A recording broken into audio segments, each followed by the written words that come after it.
You know, about, well, it's been at least 4 years ago now, I went to a songwriter enclave. It was a weekend retreat for songwriters, and the claim to fame at this particular retreat was that everyone who attended this weekend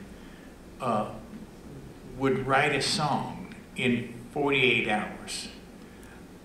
Well, let me tell you something. I have never written songs quickly. I just can't do it. Elephants have babies faster than I have to write songs. So I just didn't think I had a chance of writing this song, but I thought I'd give it a try. So we got there, and there were about 50 of us that were there, and the guy running the retreat gave us all our song assignments, and he found out that I was from a little small town in New Mexico, and so he wanted me to write a love song that was set in my hometown.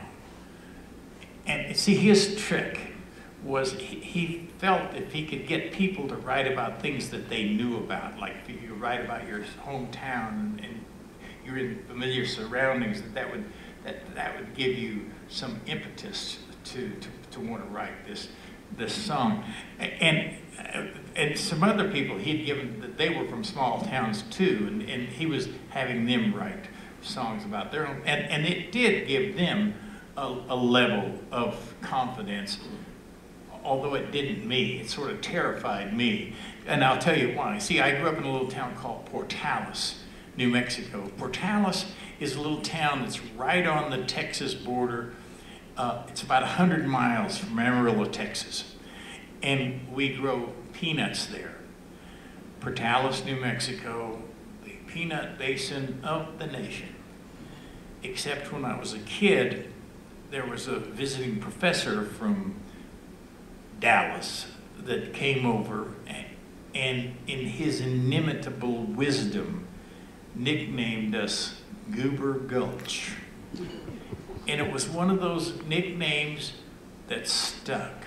So all the way through junior high, high school, and college, and if we were playing someone in basketball or football, or Hobbs or Roswell or Carlsbad or what, you'd go there and some joker would say, "Where are you from?" And you'd say, "Portales." And then invariably some idiot would say, "Goober Gulch, Goober," and then it would reverberate for the rest of the, I mean, for some reason it became like, you know how those waves go in football games? That's what they would do with Goober. Goober Gulch, Goober. And so I'm going to write a love song about Goober Gulch.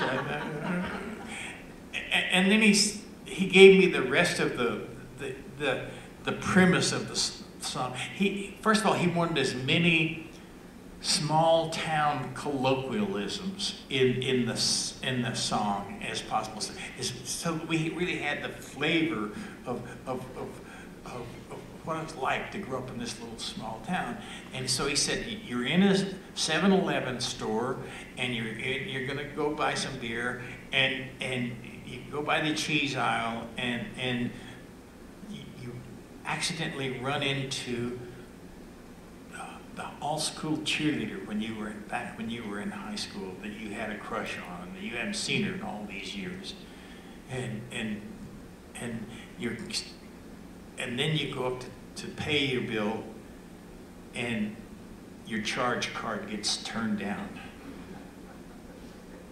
and then he left, and maybe that's enough for other people to write a song about. All that did was terrify me. I mean, I went around to some of the other people in the room, and I said, "Guys, help me out." I said, "This is not giving me anything to write about." And maybe my favorite lady there, she was sitting in sort of the middle, a little shy lady, and she said, "Ronnie, I never pay any attention to what he tells us to write about. Every song I write is about St. Francis of Assisi. What? There was another guy, the belligerent guy at the back of the house, and he stood up and said, "Oh, hell." He said, "This is easy." He said, "If you get stuck, just write about America's favorite football team, the Dallas Cowboys." Let me tell you something. I hate the Dallas Cowboys. I mean, I really hate the Dallas Cowboys. And there were other people that they were saying, "Well, Ronny, think of the places that you worked when you think of things from high school." And oddly enough, the best songs are wedding songs. So work a wedding into your song. And someone else said, no. The best songs are Christmas songs. Put a Christmas song in there, right? So you can see what I'm up against here. I went back to my room. This is what I came up with. You ain't got no money. Your visa was declined. It's what the cashier told me. She said you're holding up the line. The pretty girl behind me rolled her eyes and shook her head. I was digging in my jeans for my last $10 bill, and I wish that I was dead. That's life in Portales. The only place we're better than is Dallas. That life in Goober Gulch. God help me, please. Well, I was there buying beer. She was picking up some cheese. And while the cashier was engaged in higher mathematics, we began to shoot the breeze. She said, "I think I know you. Didn't you used to sell tires down at Sears?" I said, "Yeah, but that was back when I was in high school, during my second junior year." That life in Portales. I told her my favorite team was whoever was playing Dallas. That life in Goober Gulch.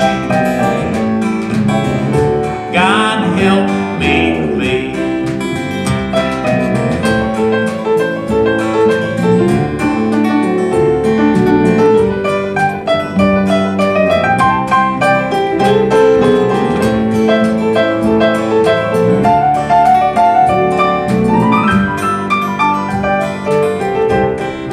She said, "I see you bought some Rolling Rock beer." "Yes, ma'am. That's the only brand I drink." And I said, "I see you purchased some Velveeta." She said, "Yeah, them fancy foreign cheeses stink." That life in Portales. Who'd have thought that I'd run into Alice? That life in Goober Gulch. God help me, please. Now I got a whole lot of so-called sophisticated friends who turn their nose up at Rolling Rock. No sane, damn snobby people go for cheese that smells like a week-old sock. This was a match made in heaven. It was the best day of my life. 'Cause come next Christmas morning, I'm gonna make her my third wife.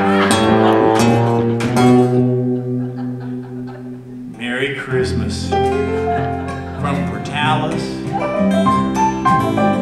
Even St. Francis of Assisi hates Dallas.